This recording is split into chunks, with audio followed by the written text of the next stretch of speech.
Arthur Pendleton never imagined that calling an HVAC technician during a brutal Denver heat wave would unravel the very foundation of his quiet retirement. At first, the suffocating heat in the sprawling suburban home he shared with his daughter and son-in-law seemed like nothing more than a routine mechanical failure. But the deadly secret hidden inside that central ventilation system led to something far more sinister, something sealed away behind a locked attic door for 3 long years. When the young repairman stepped down from the ceiling hatch, looked the 68-year-old widower directly in the eye, and whispered, "Mr. Pendleton, this isn't just a malfunction. Someone did this on purpose." The retired engineer's blood ran ice cold.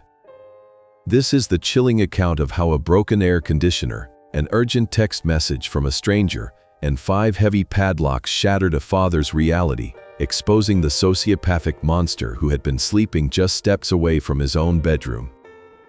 The oppressive silence of the house settled over Arthur as Mateo Silva stood at the base of the pull-down ladder. Sweat beaded on the young technician's forehead, glistening in the dim light of the hallway. Mateo held a handheld gas detector that emitted a rapid, high-pitched beep, a sound that sliced through the suffocating Denver heat. He urged the older man to climb up and see the sabotage with his own eyes. Arthur hesitated for a fraction of a second, his knees aching at the thought of the steep incline. Julian, his supposedly caring son-in-law, had always warned him strictly against going up into the attic, citing the danger of a fall. But the undeniable urgency in Mateo's expression pushed all of Julian's warnings out of his mind. Arthur gripped the wooden rungs, his calloused hands trembling slightly, and began the arduous climb into the dark abyss above his home. The air in the attic hit him like a physical blow, thick with trapped heat and a metallic, almost chemical scent. The space was cramped under the sloping roof, illuminated only by the harsh beam of Mateo's flashlight cutting through the dust.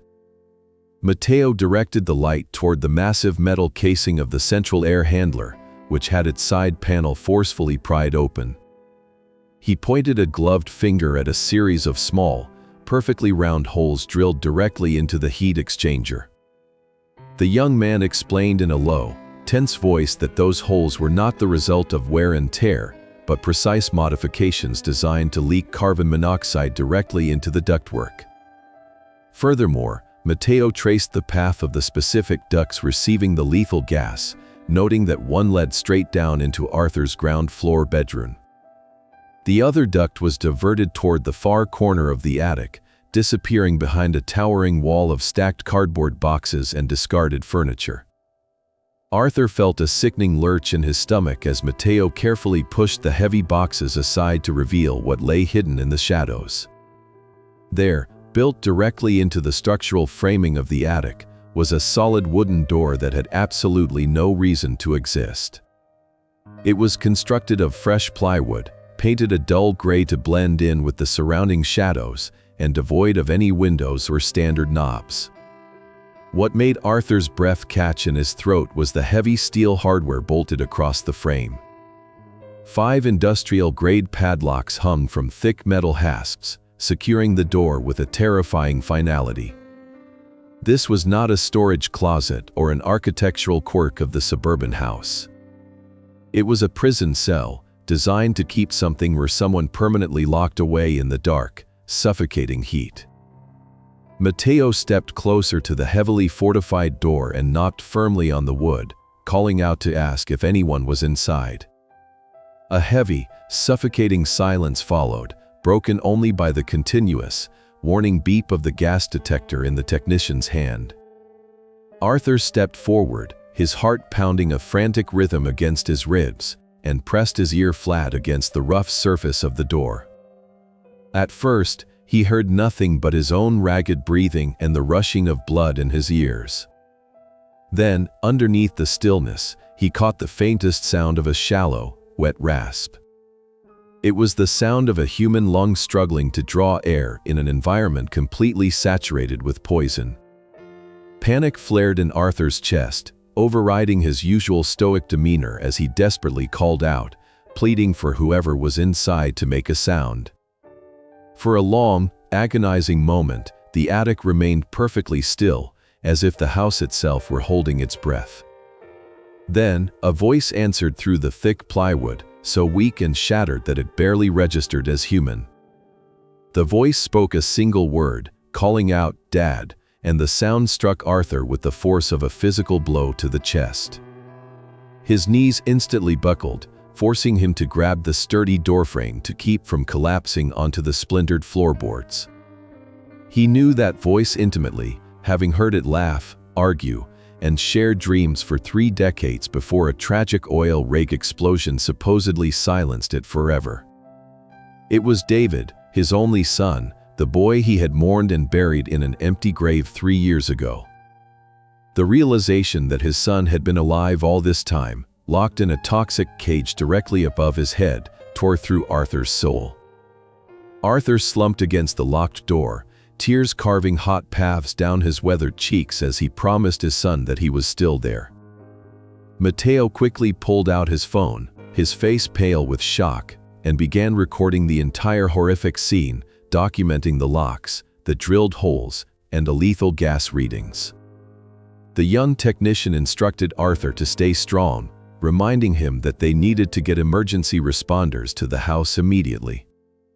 Arthur nodded slowly, a new, terrifyingly cold rage beginning to solidify beneath the crushing weight of his grief.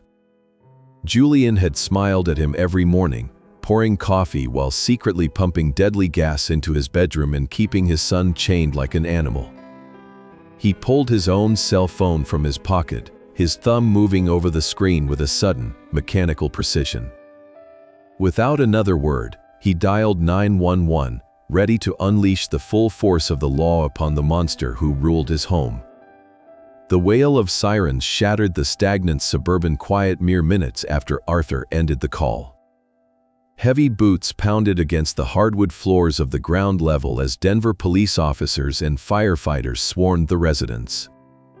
Mateo stood at the top of the pulled-down ladder and shouted instructions, his voice cracking with adrenaline as he warned the responders about the lethal carbon monoxide levels. 2 firefighters wearing heavy turnout gear and carrying massive oxygen tanks scaled the narrow steps, their expressions hardening the moment they saw the sabotaged air handler and the fortified door. Arthur remained pressed against the wooden framing of the attic, refusing to climb down and abandon the son he had just miraculously found. A police officer tried to usher the elderly man toward the safety of the lower floor, but Arthur planted his feet firmly, his eyes locked onto the plywood barrier that separated him from his child.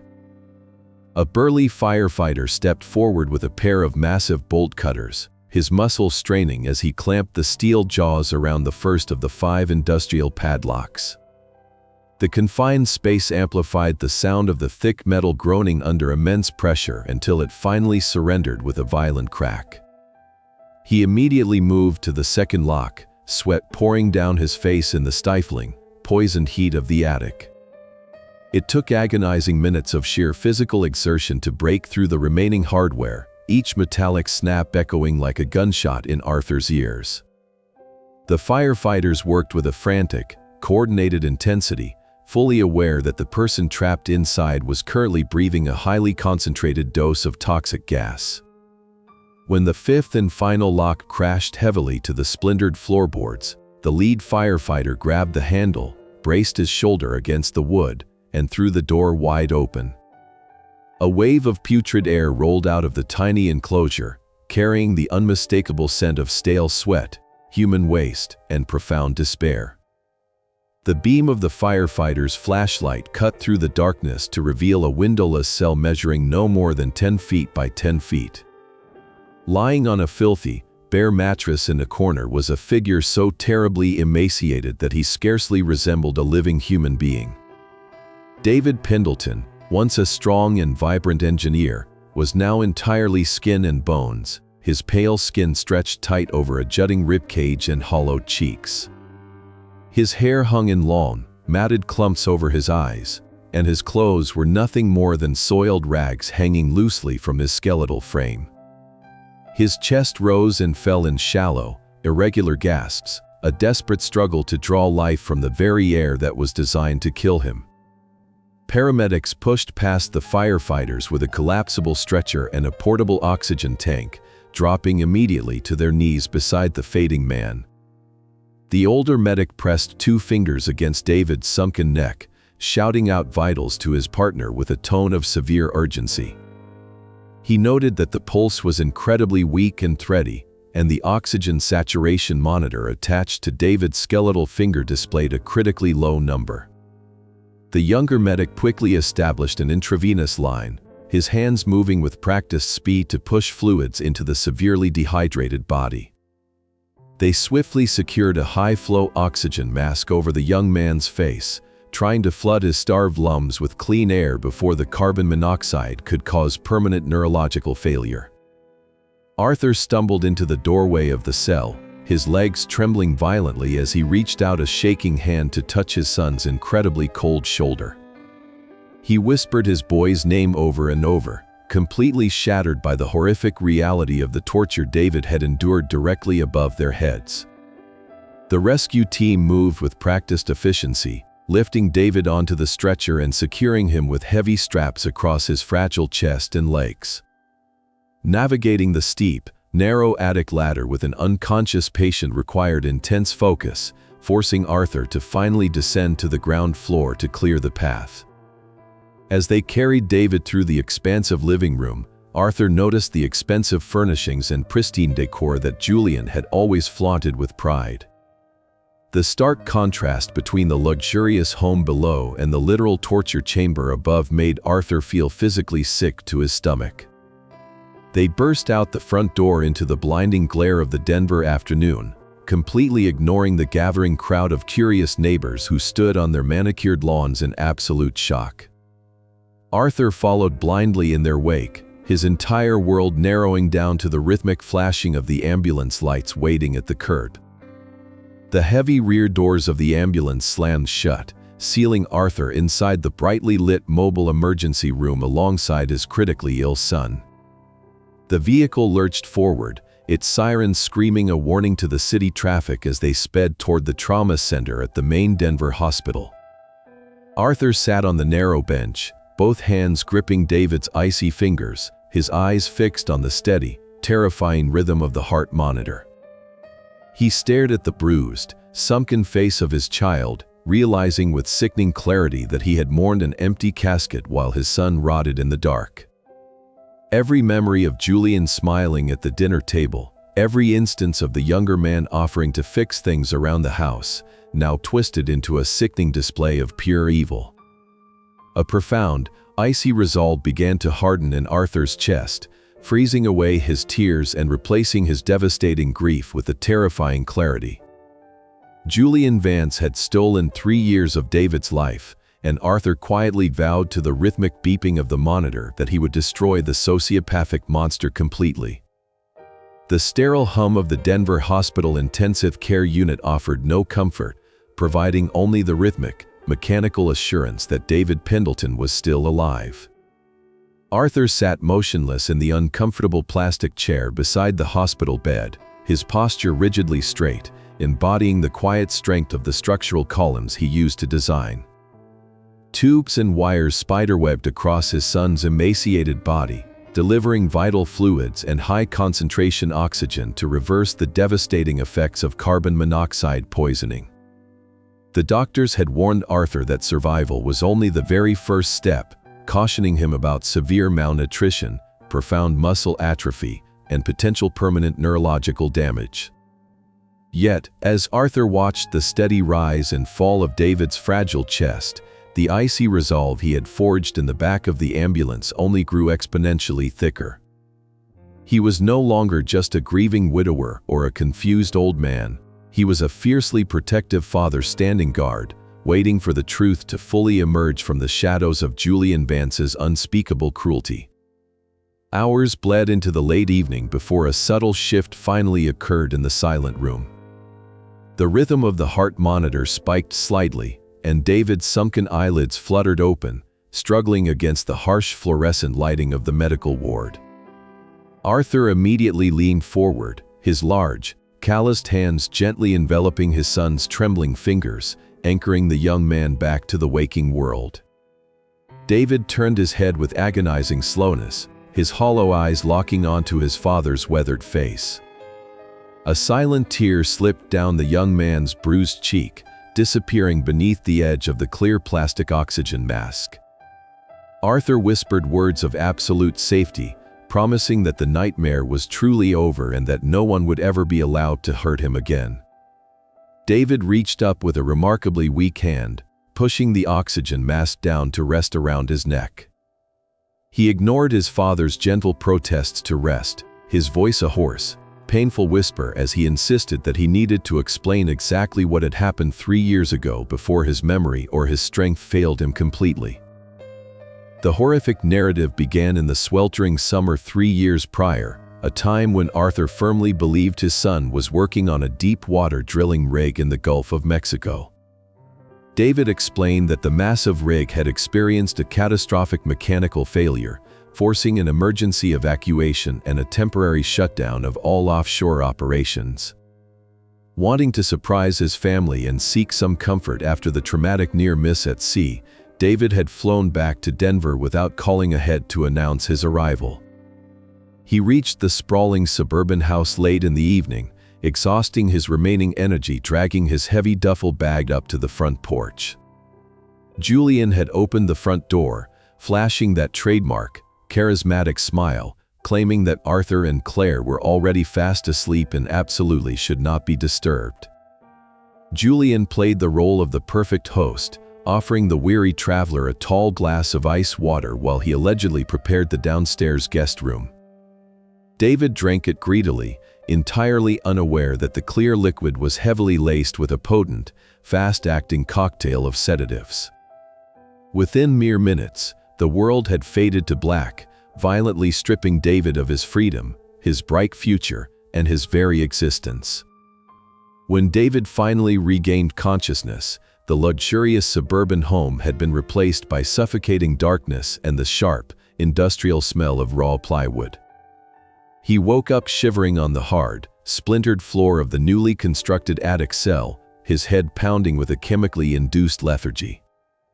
Julian stood in the open doorway, the beam of a heavy flashlight casting monstrous, elongated shadows against the sloped wooden roof. The sociopathic son-in-law did not offer any apologies or present explanations born of sudden panic. Instead, he laid out his sinister master plan with the chilling precision of a corporate executive presenting a quarterly financial report. Julian explained that Arthur's retirement estate was worth nearly $8 million, a substantial fortune that was legally destined to be split equally between David and Claire upon Arthur's passing.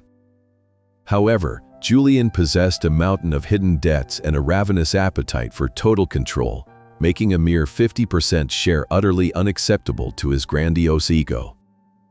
By effectively eliminating David, Claire would become the sole heir, seamlessly placing the entire Pendleton fortune directly into Julian's greedy, manipulative hands.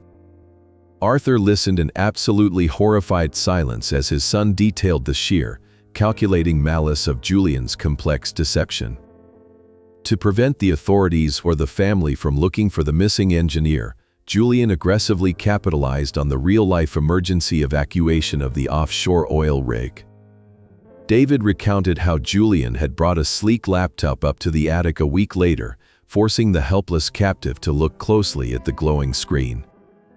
Julian had meticulously forged identical copies of major news websites, complete with fabricated articles reporting a deadly secondary explosion on the rig that claimed several lives, specifically naming David Pendleton among the unrecovered tragic casualties.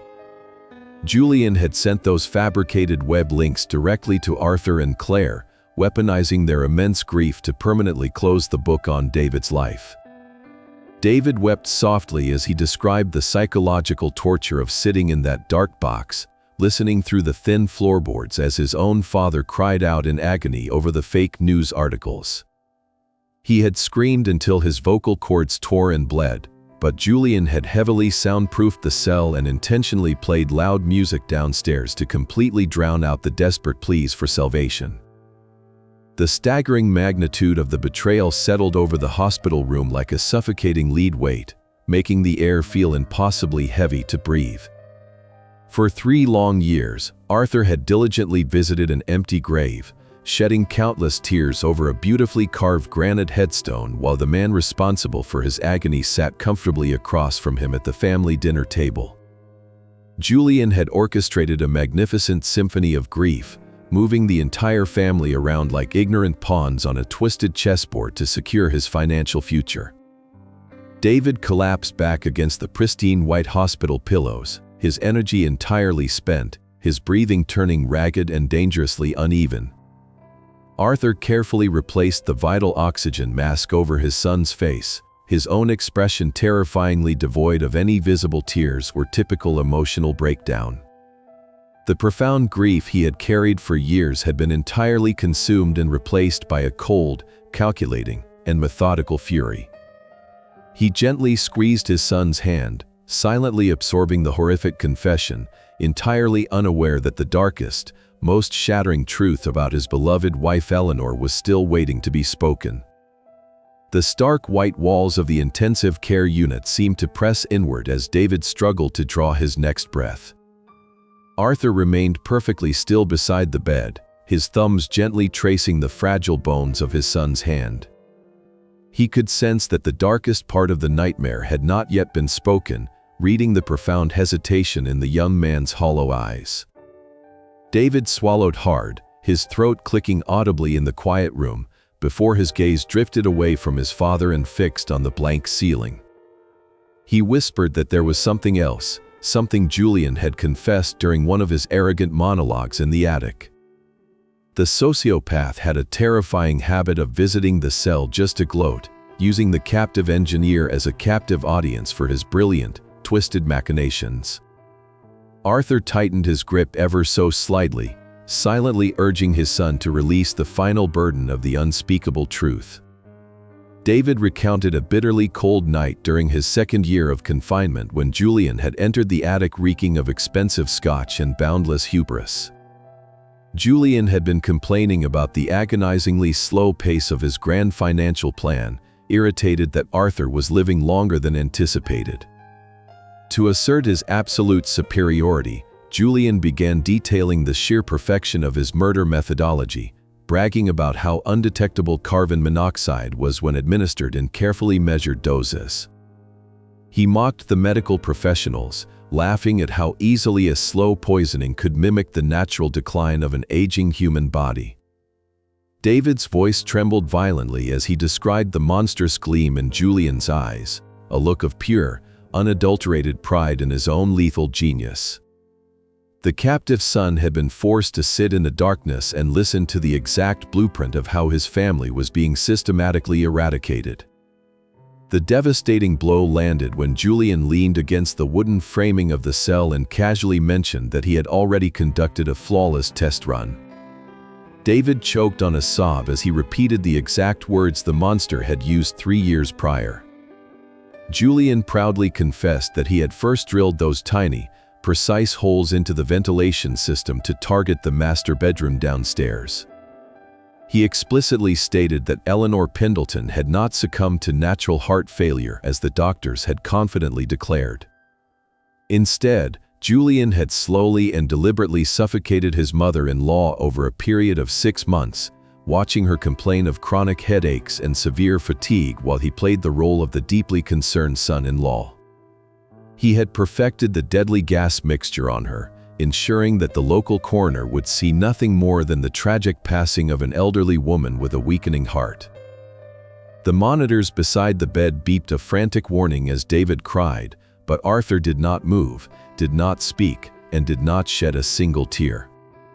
A catastrophic paradigm shift occurred within the retired structural engineer as 3 years of cherished memories violently twisted into scenes of grotesque horror. He remembered Eleanor rubbing her temples at the breakfast table, blaming the altitude and her age for the persistent, dizzying headaches that plagued her final months. He remembered Julian bringing her cups of herbal tea, gently rubbing her shoulders, and expressing profound concern for her declining health. The sickening reality that his beloved wife had been murdered just rooms away while he slept peacefully shattered the very core of his existence. Every comforting word Julian had spoken at her funeral, every tear the sociopath had shed by her graveside, was a calculated performance celebrating a successful assassination. In that suffocating hospital room, the grieving widower died, and an entirely different man was forged in the fires of an unfathomable betrayal. The warm, forgiving nature that had defined Arthur Pendleton for nearly 7 decades evaporated entirely, replaced by a freezing, absolute wrath that demanded absolute destruction. He did not possess the urge to scream, throw furniture, or act out in a blind, chaotic frenzy of physical violence. His mind, trained for decades to calculate load-bearing weights and structural stress points, began analyzing the precise vulnerabilities of Julian Vance's entire existence. He viewed the sociopath not merely as a family member who had sinned, but as a deeply flawed structure that needed to be systematically and legally demolished down to its very bedrock. He leaned close to his weeping son, his voice dropping to a terrifyingly calm register, and swore on his own life that Julian would be stripped of everything he valued before facing total annihilation. Arthur stood up from the plastic chair, his posture straighter and more imposing than it had been in over a decade. He kissed David gently on the forehead, promising to return soon with the authorities required to initiate the legal slaughter. Walking out of the intensive care unit, the fluorescent lights reflecting off his icy gaze, Arthur made a silent, unbreakable vow to the ghost of his murdered wife. He would not allow Julian the swift mercy of a physical altercation or a quick demise. Instead, he would use the weight of the law, the exposure of the truth, and the unyielding force of a father's vengeance to crush the monster entirely. The trap was already beginning to form in his calculated mind, preparing to snare the wolf who thought he had successfully devoured the entire flock. The relentless machinery of justice slammed into motion the moment Arthur stepped out of the intensive care unit. Working rapidly alongside local law enforcement, investigators tracked the immediate movements of Julian and Claire Vance. While the sociopathic husband had seemingly vanished into the sprawling urban grid of Denver, his wife proved to be far less adept at evading capture. Plainclothes officers intercepted Claire at the bustling departure terminal of Denver International Airport just 2 hours after David was pulled from the suffocating attic. She was clutching a first-class ticket to a remote island destination and a hastily packed designer suitcase stuffed with whatever cash and jewelry she could scrounge from the suburban house. The arresting officers noted that she did not look like a terrified victim fleeing a monster, but rather a desperate accomplice trying to outrun the devastating consequences of her own horrific inaction. Arthur stood rigidly in the sterile observation corridor of the Denver police precinct, his face an impenetrable mask of hardened stone. Detective Reynolds, a seasoned investigator with sharp eyes and a quiet demeanor, stood beside the elderly engineer, offering a grim briefing on the situation. The detective explained that Claire was currently sitting in interrogation room 4, frantically demanding to see her father and sobbing uncontrollably about being a victim of her husband's manipulation. Reynolds cautioned Arthur that facing a family member in police custody was always a profoundly traumatic experience, offering to conduct the interrogation entirely without him. Arthur slowly turned his head to meet the detective's gaze, his voice devoid of any warmth or hesitation as he firmly rejected the offer. He stated that the woman sitting inside that room was no longer his daughter, but merely a critical witness who needed to be broken. The heavy metal door clicked open, and Arthur stepped into the chilled, windowless interrogation room. Claire sat hunched over the scratched aluminum table, her expensive clothing wrinkled and her carefully styled hair falling in messy strands across her tear-stained face. When she looked up and saw her father, a flicker of desperate relief washed over her features, and she reached out her trembling hands as if expecting a warm, forgiving embrace. She cried out to him, her voice cracking as she begged for his help and claimed that Julian had forced her into everything against her will. Arthur did not reach out to take her hands, nor did he offer a single word of comfort to soothe her rising panic. He simply pulled out the metal chair opposite her, sitting down with a terrifying, deliberate slowness that caused the frantic woman to swallow her next sob in sudden dread. The silence in the room stretched until it became a suffocating weight, broken only by the hum of the fluorescent lights overhead. Arthur finally spoke, his tone completely flat and measured, asking a single, devastating question about how long she had known her brother was locked directly above her ceiling. Claire flinched violently, fresh tears spilling over her cheeks as she tried to stammer out a pathetic timeline of willful ignorance and alleged confusion. She claimed she thought the noises were just mice or settling pipes at first, echoing the exact lies Julian used to feed her father. But Arthur leaned forward, his piercing eyes locking onto hers, and demanded the absolute truth without the protective shield of her manufactured victimhood. Under the crushing gravity of his cold, unyielding stare, the fragile facade shattered entirely, and Claire whispered that she had known it was David for over 2 years. Hearing the explicit confirmation of her complicity did not break Arthur, it only fortified the steel that had replaced his heart. He methodically dismantled her excuses, asking why she had never picked up a phone, never unlocked the door, or never simply whispered the truth to her own father. Claire began to hyperventilate, insisting that she was utterly terrified of Julian, claiming he had threatened to harm her and her daughter if she ever dared to expose his elaborate scheme. But Arthur expertly peeled back that convenient layer of fear, reminding her that she had possessed countless opportunities to seek help safely when Julian was away on his frequent business trips. He brutally articulated the unspoken truth, stating that while fear may have kept her quiet initially, it was the promise of a massive $8 million inheritance that truly bought her unwavering loyalty. The accusation struck Claire like a physical blow, stripping away the last remnants of her fabricated innocence. She buried her face in her hands, her shoulders heaving with ugly, gasping sobs as she finally surrendered to the undeniable reality of her own profound moral decay. She confessed that Julian had expertly poisoned her mind, convincing her that David was a massive financial liability who would eventually drain their family resources and leave her completely destitute. She admitted that she had convinced herself it was better for everyone if David simply remained a ghost, allowing her to maintain her luxurious lifestyle and her husband's twisted approval. Arthur listened to the pathetic justification with a sickening clarity, realizing that the child he and Eleanor had lovingly raised was entirely consumed by an irredeemable, cowardly greed. Arthur stood up from the metal chair, the scraping sound echoing loudly in the small, oppressive room. Claire looked up in absolute terror, reaching out one last time and begging her father not to abandon her to the merciless justice system. Arthur looked down at her, feeling absolutely nothing resembling parental love, only a profound, hollow disgust for the stranger occupying his daughter's skin. He spoke his final words to her with a chilling, deliberate precision, stating that she had willingly traded her brother's life and her mother's memory for a comfortable house and a coward's peace. He declared that he no longer had a daughter, severing a lifetime of blood and affection with the swift, decisive strike of a seasoned executioner. Without waiting for her agonizing wail of despair, Arthur turned his back, walked out the heavy metal door, and left Claire entirely alone to rot in the cold reality of her catastrophic choices.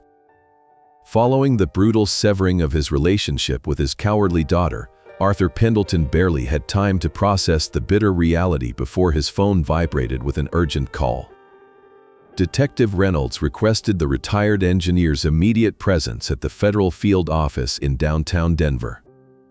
Cybercrime specialists working around the clock had finally managed to bypass the complex military-grade encryption on the sleek laptop Julian Vance had left behind in his pristine home office. Arthur navigated the sterile, brilliantly lit corridors of the federal building with heavy steps, his face an unreadable mask. In a darkened briefing room, a young technical analyst clicked a mouse, projecting the deeply hidden contents of the laptop onto a massive screen. The master folder was boldly titled Project M, a chillingly clinical designation for the systematic eradication of a loving family. Inside the digital vault, Arthur witnessed the sociopathic documentation of his own attempted murder and the daily torture of his son. The files contained horrific spreadsheets detailing precise atmospheric carbon monoxide concentrations, perfectly calculated according to the cubic volume of the ground floor bedroom and the sealed attic cell. Julian had meticulously logged David's declining physical condition, recording the young man's muscle atrophy and respiratory struggles as mere data points in a twisted scientific experiment. But the most revealing document was a hidden, heavily guarded ledger that completely exposed the true motive behind the flawless facade. Behind the tailored suits and the charismatic smile, Julian Vance was a desperate, degenerate gambler. The financial records exposed a catastrophic debt of exactly $400,000 owed to a notoriously violent underground betting syndicate operating out of Las Vegas. The brutal timeline of the crimes aligned perfectly with the encrypted threatening emails sent by the syndicate enforcers. The ruthless loan sharks had demanded full, immediate repayment just 3 weeks before Julian drilled the lethal holes into the central ventilation system. The monster had realized that his lucrative salary could never cover the massive deficit, so he turned his predatory gaze toward Arthur's $8 million estate. To save his own pathetic life from the syndicate, Julian had coldly decided to exterminate his wife's entire bloodline, leaving Claire as the sole, easily manipulated heir. Arthur stared at the glowing numbers on the projection screen, feeling a sickening wave of revulsion. His beloved wife, his strong son, and his own golden years had been brutally sacrificed simply to settle a hidden casino marker. Armed with these explicit digital confessions and David's harrowing eyewitness testimony from the intensive care unit, the Denver district attorney moved with unprecedented speed. The chilling revelation about the successful test run on Eleanor Pendleton provided more than enough probable cause for a deeply disturbing legal procedure. Detective Reynolds gently handed Arthur a freshly signed court order authorizing the immediate exhumation of his late wife's remains. A specialized forensic toxicology team urgently needed to test her bone marrow and residual deep tissue for the distinct chemical markers of chronic carbon monoxide poisoning. Arthur stared at the official blue ink on the crisp white paper, his jaw clenching so tightly his teeth ached. Julian Vance had not only murdered his beloved Eleanor but had now violently stripped her of her eternal rest. The morning of the exhumation was blanketed in a thick, freezing gray fog that perfectly matched the heavy, suffocating atmosphere of the cemetery. Arthur stood at a respectful distance from the family plot, flanked by Detective Reynolds and a solemn team of medical examiners dressed in sterile white suits. The mechanical growl of the small excavator cutting into the damp, pristine earth echoed loudly across the endless rows of polished granite headstones. Arthur shoved his calloused hands deep into the pockets of his dark winter coat, his piercing eyes locked entirely onto the deepening muddy trench. The smell of freshly turned soil mingled with the sharp bite of the Colorado winter air, assaulting his senses as the bucket scraped against concrete. He actively refused to look away, punishing himself for his past blindness while simultaneously using the horrific sight to forge his grief into an indestructible weapon. As the heavy reinforced straps were carefully secured around the tarnished bronze casket, a profound, heavy silence fell over the gathered officials. The heavy machinery whined under the immense weight, slowly lifting Eleanor back into the harsh light of a world she had been forced to leave far too soon. A cold, biting rain began to fall from the heavy clouds, washing the dark mud from the metallic surface of the coffin. Arthur did not shed a single tear as he watched the forensic team guide the casket toward the waiting transport vehicle. He felt the frigid raft solidifying into an absolute, structural certainty within his chest, strong enough to withstand any force. Julian Vance had treated their lives like a disposable spreadsheet, calculating their agonizing demise to cover his own pathetic weaknesses. Standing perfectly still in the freezing rain, Arthur made a silent, unshakable vow to the soul of his murdered wife. He would not rest until Julian was entirely broken, stripped of his freedom, his arrogant pride, and every last illusion of control he ever possessed. The merciless hunt for the fleeing wolf had officially begun. The fragile illusion of imminent justice shattered less than 48 hours after the exhumation of Eleanor Pendleton. Arthur was sitting in the sterile waiting area of the medical center when his phone vibrated with a secured call from Detective Reynolds. The investigator's usually calm voice was strained, laced with a bitter cocktail of exhaustion and disbelief. Julian Vance had escaped. Reynolds detailed the catastrophic failure of the transport protocol, explaining how heavily armed federal marshals were moving the sociopath from the county jail to a high-security federal detention facility. As the armored transport van navigated a dark stretch of the interstate, a massive commercial semi-truck had intentionally jackknifed it across the icy lanes, causing a devastating, multi-vehicle collision. The orchestrated chaos was not a rescue operation mounted by loyal friends, but a violent interception executed by the Las Vegas gambling syndicate seeking to violently collect their $400,000. In the bloody aftermath of the crash, as the ruthless enforcers clashed with the disoriented marshals, Julian had somehow managed to slip his heavy restraints and vanish entirely into the freezing Colorado night. The chilling realization of what this escape meant settled over Arthur like a suffocating blanket of heavy winter snow. Julian was no longer just a white-collar criminal trying to maintain a pristine suburban facade. He was a desperate, cornered predator stripped of everything except his monstrous survival instinct.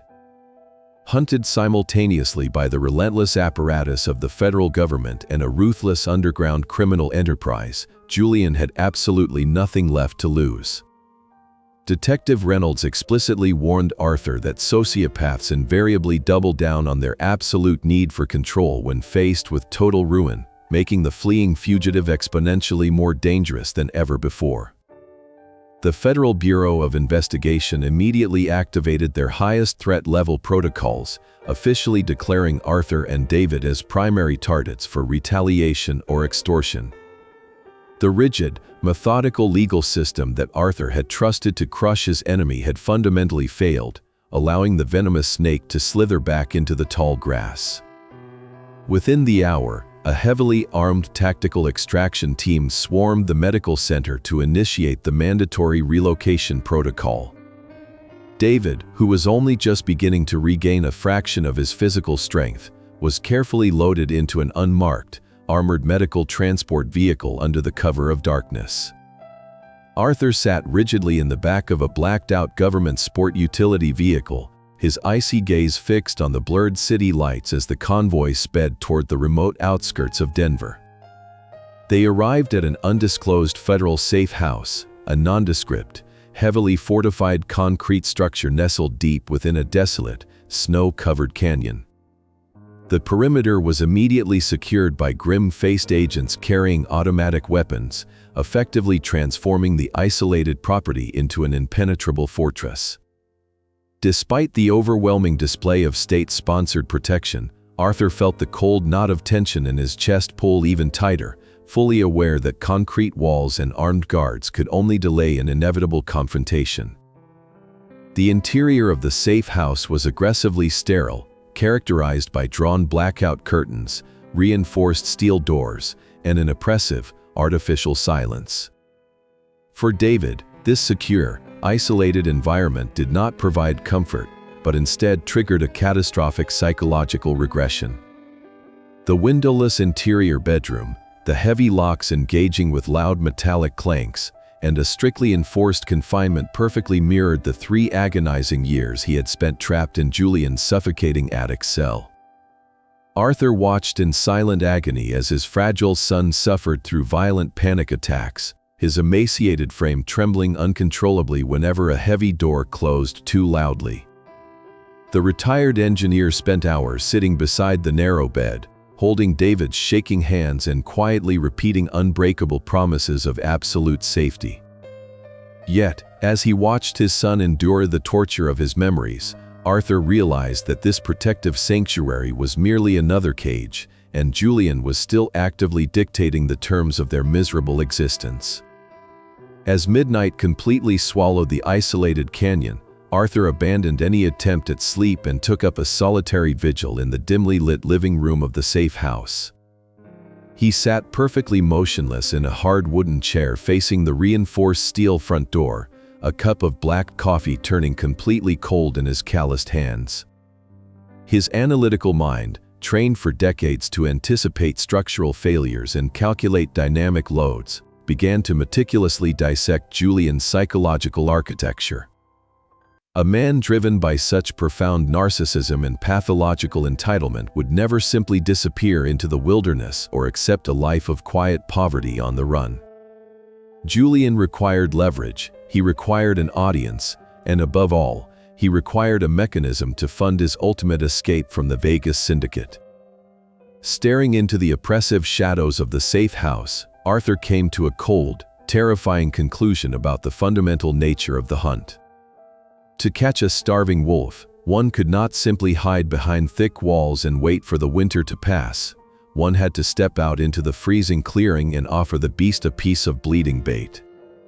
The suffocating silence of the isolated safe house was violently shattered at 3 o'clock in the morning by the harsh, abrasive ringing of a secure burner phone resting on the cheap coffee table.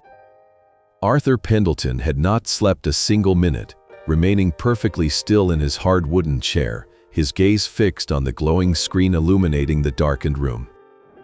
Detective Reynolds, who had been resting in the adjacent observation area, rushed into the living space with his weapon drawn, his eyes immediately locking onto the vibrating device.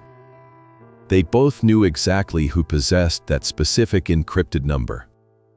Arthur reached out with a steady hand, answered the call, and pressed the speaker button, allowing the voice of the fugitive to fill the sterile environment. Julian Vance sounded completely unrecognizable, his trademark charismatic smoothness entirely replaced by ragged, frantic breaths and the chaotic, muffled sounds of a freezing urban alleyway.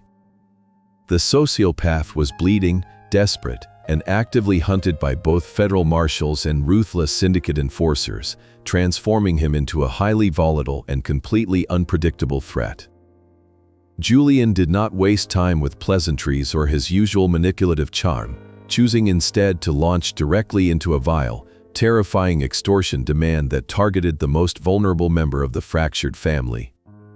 He explicitly revealed that he knew the exact location of his own 6-year-old daughter, Lily, who had been placed in the temporary protective custody of Arthur's younger sister across town. Julian coldly stated that the violent loan sharks from Las Vegas did not care about age or innocence, and he was fully prepared to hand his own flesh and blood over to the criminal syndicate to erase his massive debt. He demanded that Arthur immediately secure $100,000 in untraceable cash, threatening to orchestrate Lily's brutal abduction if the retired engineer failed to comply or dared to involve the federal authorities.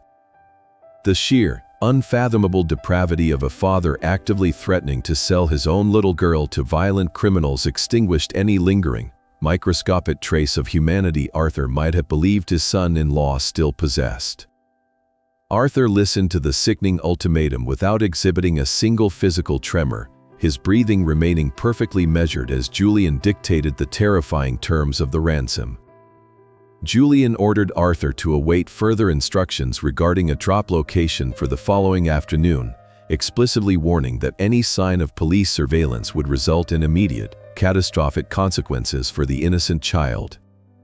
The line suddenly went dead, leaving a hollow dial tone echoing off the reinforced concrete walls of the safe house. Detective Reynolds immediately grabbed his radio, frantically coordinating with local tactical units to double the armed security details surrounding the terrified little girl. David had emerged from his windowless bedroom, his frail body shaking violently as he leaned against the doorframe, completely paralyzed by the horrifying thought of his beloved niece falling into the monster's hands. Arthur watched the absolute terror paralyze his son, and in that precise moment, the retired structural engineer made a fundamental decision that would permanently alter the trajectory of their agonizing nightmare. Turning toward the federal investigators, Arthur presented an expression harder and more unyielding than the reinforced steel securing their current perimeter. He categorically refused to allow his family to spend the remainder of their lives cowering in windowless bunkers while a desperate, cornered sociopath actively dictated the terms of their reality. Arthur explained to Reynolds that Julian's frantic, desperate need for immediate cash constituted a fatal structural flaw, a massive blind spot generated by pure panic and overwhelming greed. The elderly man insisted that they could not simply remain on the defensive, waiting for the heavily armed syndicate or the desperate fugitive to make a successful strike against the innocent child. Arthur demanded that they must give Julian exactly what he requested, but they would completely engineer the environment and deliver the ransom on their own exceptionally lethal terms. He declared that he would not be the one to deliver the cash, knowing perfectly well that Julian would anticipate a heavily armed trap if the vengeful father-in-law appeared at the designated exchange. Instead, Arthur outlined a ruthless, deeply psychological counteroffensive that utilized the absolute darkest corners of Julian's narcissistic personality. He pointed out that Julian possessed an unwavering, arrogant belief in his supreme ability to manipulate the women in his life, particularly the wife he had successfully controlled for years. Julian would logically expect his cowardly, devoted spouse to break protocol, bypass the authorities, and desperately deliver the money to save their only child.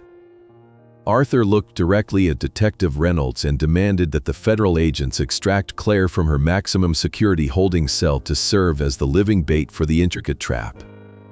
When Reynolds hesitated, citing the incredible operational danger and the complex legal implications of using an incarcerated accomplice, Arthur's commanding presence left absolutely no room for debate.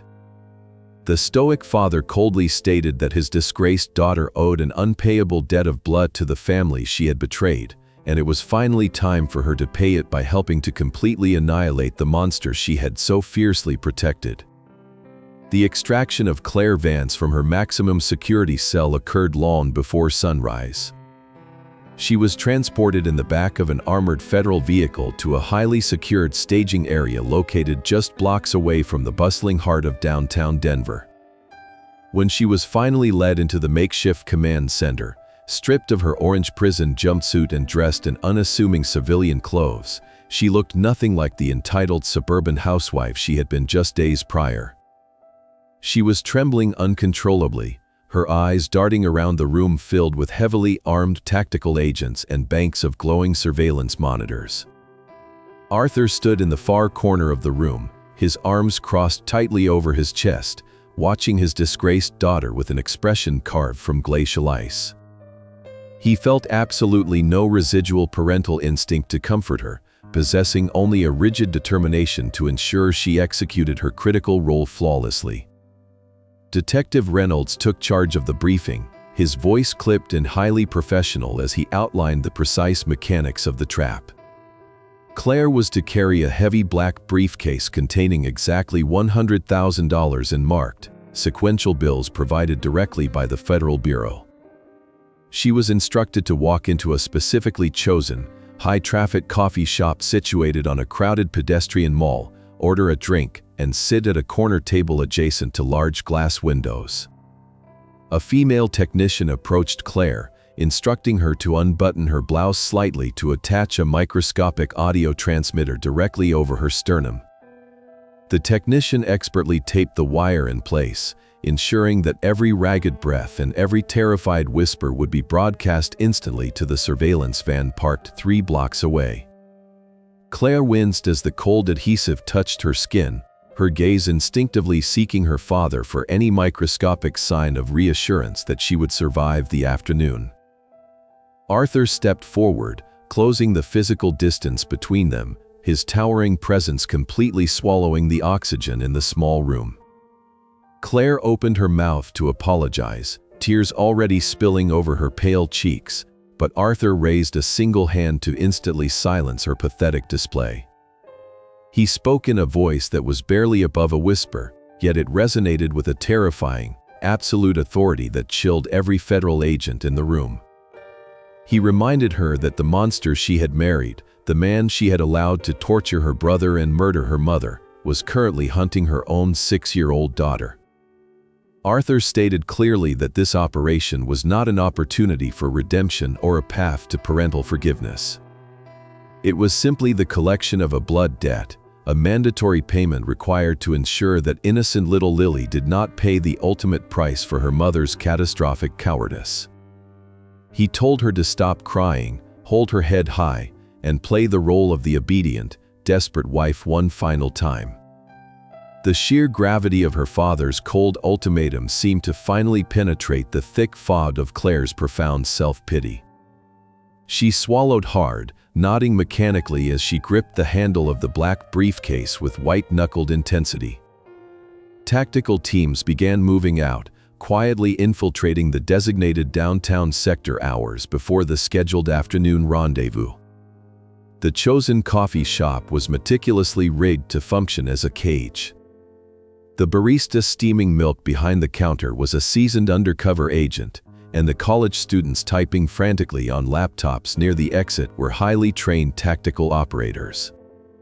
Even the unassuming street sweeper working the pavement outside the large glass windows possessed a concealed firearm and a direct line to the command center. They had transformed the mundane urban environment into a perfectly lethal kill box, leaving absolutely nothing to chance. Arthur was escorted into the cramped, windowless interior of the primary surveillance van, taking a seat beside Detective Reynolds in front of a massive wall of glowing monitors. The screens displayed multiple high-definition angles of the coffee shop, providing a godlike view of the entire operation. He watched intently as Claire entered the establishment, her posture rigidly stiff, her face perfectly pale as she carried the heavy briefcase to the prearranged corner table. She sat down, placing the bait squarely in the center of the wooden surface, her eyes locked onto the busy street outside. The audio feed crackled to life, filling the van with the ambient noise of grinding espresso beans, muted conversations, and Claire's rapid, shallow breathing. The trap was fully set, the steel jaws pulled back to their absolute limit, waiting only for the arrogant, starving wolf to step blindly into the snare. The agonizing wait commenced as the digital clock on the monitor slowly ticked toward the designated hour of the exchange. Every passing minute felt like a physical weight pressing down on Arthur's chest, testing the limits of his legendary stoicism. He mentally calculated every possible variable, every structural weakness in the plan, praying that Julian's desperate need for cash would completely override the sociopath's natural cunning. Pedestrians flowed past the coffee shop windows in a continuous, ignorant stream, completely unaware of the lethal drama about to unfold mere inches away.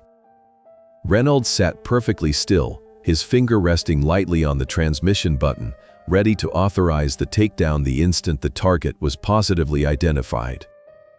Suddenly, the audio feed picked up the chime of the front door opening, and a figure wearing a heavy dark jacket and a pulled-down baseball cap broke away from the bustling crowd, moving with a predatory, calculated swiftness straight toward Claire's table. The figure in the heavy dark jacket closed the remaining distance to the corner table with the erratic, twitchy movements of a cornered predator. As he slid into the chair opposite Claire, the brim of his baseball cap tilted upward just enough to reveal the sunken, paranoid eyes of Julian Vance. He looked absolutely nothing like the polished financial executive who had confidently poured coffee in Arthur's kitchen just days ago. A harsh, jagged scratch ran across his unkempt jawline, and his usually immaculate skin was pale and coated in a thin sheen of nervous sweat. He did not offer a greeting, his gaze darting frantically around the coffee shop before locking onto the heavy black briefcase resting on the wooden table. Through the hidden audio transmitter, the surveillance van captured his ragged, uneven breathing and the venomous hiss of his voice as he demanded Claire push the money forward. Claire sat frozen for a fraction of a second, the sheer terror of being in close proximity to the sociopath nearly overriding her father's strict instructions. She swallowed hard, her trembling hands slowly pushing the leather handle of the briefcase across the smooth surface of the table. Julian seized the case with desperate greed, immediately popping the brass latches to visually verify the stacks of marked, sequential federal currency. A cruel, triumphant smirk briefly illuminated his haggard face, a fleeting return of the arrogant monster who believed he could outsmart the entire world.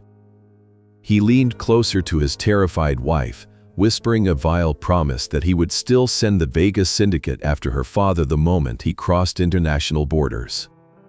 He had completely taken the bait, securing the ransom and explicitly confirming his extortion plot on a crystal-clear federal audio recording. Inside the cramped surveillance van, Detective Reynolds did not hesitate for a single heartbeat. He pressed the transmission button on his radio console, issuing the final execution command with a sharp, explosive bark that echoed through the tactical earpieces. The perfectly choreographed illusion of the bustling coffee shop evaporated in less than 3 seconds. The undercover barista vaulted over the espresso machine with terrifying speed, a service weapon drawn and aimed directly at Julian's chest. The college students sitting near the exit violently kicked their chairs backward, transforming instantly into hardened tactical operators screaming commands to get down on the floor. Outside the large glass windows, the unassuming street sweeper dropped his broom, drawing a heavy firearm and blocking the only available escape route onto the pedestrian mall. Julian reacted with the blind, chaotic panic of a wild animal caught in a steel trap. He lunged out of his chair, attempting to use the heavy briefcase as a battering ram to smash his way through the approaching wall of federal agents. He managed to take exactly 2 frantic steps before a massive tactical operator tackled him from the blind side, driving the sociopath headfirst into the hard ceramic tiles of the coffee shop floor. The briefcase flew from his desperate grip, bursting open and scattering bundles of marked $100 bills across the spilled espresso and broken porcelain. 3 agents swarmed his thrashing body, burying their knees into his spine and violently wrenching his arms behind his back until the heavy steel handcuffs engaged with a loud, absolute click. Julian screamed obscenities, twisting his bloodied face against the floor, but the overwhelming physical force of the state had finally crushed his pathetic resistance. Watching the violent subjugation on the glowing monitors, Arthur Pendleton felt the heavy, suffocating weight of the past 3 years finally begin to lift from his chest. He did not cheer, he did not smile, and he did not wait for Detective Reynolds to offer an official all-clear signal. The retired structural engineer simply stood up, opened the rear doors of the surveillance van, and stepped out into the crisp Denver afternoon. He walked toward the coffee shop with a slow, measured, and unstoppable momentum, parting the gathering crowd of shocked onlookers like a massive ship cutting through a turbulent sea. He pushed open the shattered glass door, stepping over the scattered money and the broken furniture, his piercing eyes locked entirely on the pathetic creature pinned to the ceramic floor. The tactical agents instinctively stepped back slightly, allowing the towering father to stand directly over the man who had systematically destroyed his family. Julian looked up from the floor, a mixture of spit and blood coating his chin, his eyes burning with an impotent, narcissistic rage as he realized who had engineered his total downfall. He opened his mouth to hurl another venomous threat, but Arthur silenced him with a stare so intensely cold it seemed to drop the ambient temperature of the room. Arthur spoke in a low, resonant voice that carried the absolute finality of a concrete vault slamming shut.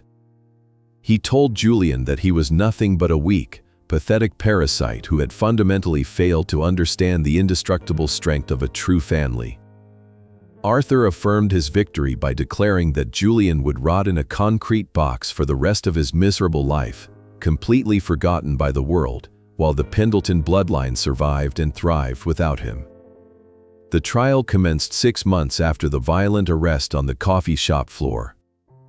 The Denver District Courthouse was a fortress of polished oak and cold marble, a fitting arena for the absolute destruction of a monster.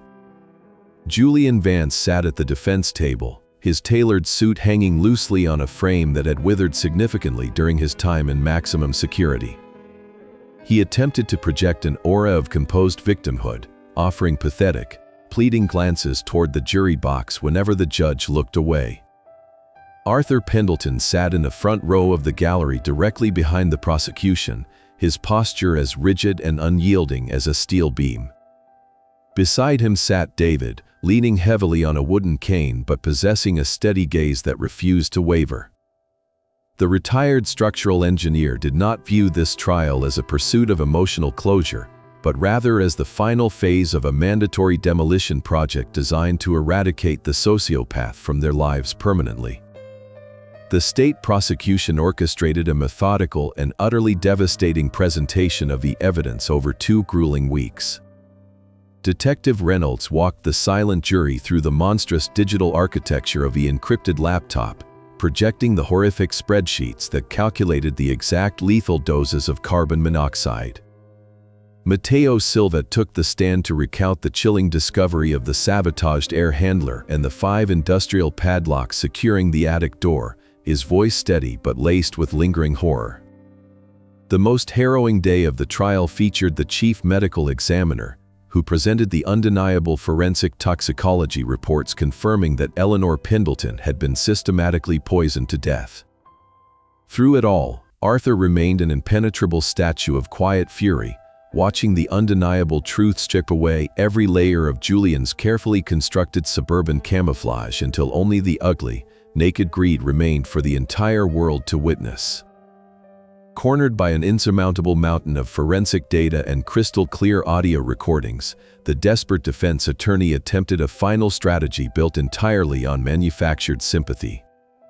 The lawyer paced before the jury box, weaving a pathetic narrative that painted Julian as a brilliant but deeply flawed man who had been driven to temporary madness by the terrifying threats of a violent Las Vegas gambling syndicate. He argued that the crushing debt and the fear of imminent assassination had completely fractured Julian's psyche, forcing him into a state of blind, animalistic survival. The defense essentially asked the jury to view the sociopath not as a calculating murderer, but as a tragic victim of an underground criminal enterprise who made catastrophic mistakes under unimaginable duress. It was a repulsive performance designed to exploit the natural human inclination toward mercy, attempting to shift the blame from the predator to the invisible loan sharks who held his leash. The prosecution called Arthur Pendleton as their final witness to completely annihilate the defense's pathetic illusion of victimhood. The elderly man walked to the witness stand with slow, deliberate steps, placing his calloused hand on the Bible and swearing an oath with a voice that echoed clearly across the cavernous room. When the defense attorney attempted to cross-examine him, asking leading questions designed to elicit an emotional outburst or secure an admission of family dysfunction, Arthur absolutely refused to take the bait. He did not raise his voice, and he did not shed a single tear for the jury to pity or the defense to manipulate. Instead, he spoke with the chilling, clinical precision of an engineer diagnosing a fatal structural collapse. He coldly articulated that Julian did not act out of sudden panic, pointing out that drilling precise ventilation holes and soundproofing a hidden cell required months of meticulous, premeditated labor that a panicked man simply could not execute. Arthur leaned slightly forward, his piercing eyes locking directly onto his former son-in-law across the silent courtroom. He stated unequivocally that true desperation might drive a man to steal or to flee, but it takes a fundamentally broken, sociopathic monster to sit at a Thanksgiving dinner table and smile at the mother-in-law he is actively poisoning. He dismantled the defense narrative completely, stating that Julian traded his wife, his child, and his own soul simply to maintain the illusion of a wealthy, successful lifestyle. Arthur declared that the man sitting at the defense table was not a victim of circumstance, but a coward who built a fragile empire entirely on the bones of the family who had blindly loved and trusted him. The profound, freezing absolute certainty in Arthur's testimony sucked the remaining oxygen out of the defense's case, leaving Julian visually shrinking in his leather chair as the reality of his doom finally settled over him. The jury deliberated for less than 3 hours before returning to a courtroom completely saturated with heavy tension. The foreperson stood and read a unanimous verdict of guilty on all counts, including first-degree premeditated murder, attempted murder, and aggravated kidnapping. The presiding judge, a stern woman with decades of experience, did not hide her profound disgust as she ordered Julian to stand for the official sentencing. She looked down from the high bench and stated that in all her years of jurisprudence, she had rarely encountered a predator so entirely devoid of basic human empathy or remorse. With the sharp, resounding crack of her wooden gavel, the judge sentenced Julian Vance to serve multiple consecutive life sentences in a maximum security federal penitentiary, strictly without the possibility of parole. 2 heavily armed bailiffs immediately seized the condemned man by the arms, leading the shackled monster away into the permanent, unforgiving darkness while Arthur watched the heavy wooden doors slam shut forever, perfectly fulfilling the promise of the concrete box. 2 years passed since the heavy wooden doors of the courtroom sealed Julian Vance away from the world. On a crisp autumn morning, Arthur Pendleton and his son David walked side by side through the quiet pathways of the Denver cemetery. David no longer relied on a wooden cane, his stride steady and his shoulders broad once again, a physical testament to an unbreakable human spirit. They stopped before a beautiful granite headstone bearing the name of Eleanor Pendleton. Arthur knelt slowly, placing a bouquet of fresh white lilies against the cool stone. He did not speak words of sorrow or regret, because the heavy burden of guilt had finally been lifted. He simply promised his beloved wife that their son was safe, their legacy was secure, and the monster who had tried to extinguish their light had been completely eradicated from their existence. They had long since sold the sprawling suburban house, leaving behind the poisoned walls and the dark attic that held so much terror. Arthur purchased a comfortable, sunlit property near the foothills of the mountains, a place where the air was always clean and the horizon stretched out with infinite promise. David was gradually rebuilding his career as an engineer, finding solace in the logic of mathematics and the unyielding strength of solid foundations. As for Claire, she was serving a lengthy prison sentence for her cowardly complicity. Arthur maintained a strict boundary, refusing her desperate calls, but he ensured that his granddaughter Lily was financially supported and deeply loved by his sister, kept safely away from the toxic manipulation of her biological parents. Arthur had learned the agonizing lesson that true family requires moral courage, and blood alone is never enough to command loyalty. Standing in the quiet serenity of the cemetery, Arthur realized that the most devastating revenge against a narcissist was not violence or anger, but absolute irrelevance. Julian was currently rotting in a windowless concrete cell, entirely stripped of his tailored suits, his arrogant smirk, and his stolen wealth. He was a forgotten ghost, while the Pendleton family continued to thrive, breathe, and find joy in the simple beauty of a new morning. The sociopath had tried to bury them in the dark, failing to understand that they were seeds capable of breaking through the heaviest soil. Arthur placed his calloused hand on David's shoulder, offering a warm, genuine smile that had been missing for over 3 agonizing years. They turned their backs on the gravesite and walked toward the rising sun, ready to live the rest of their lives entirely free from the shadow of the wolf.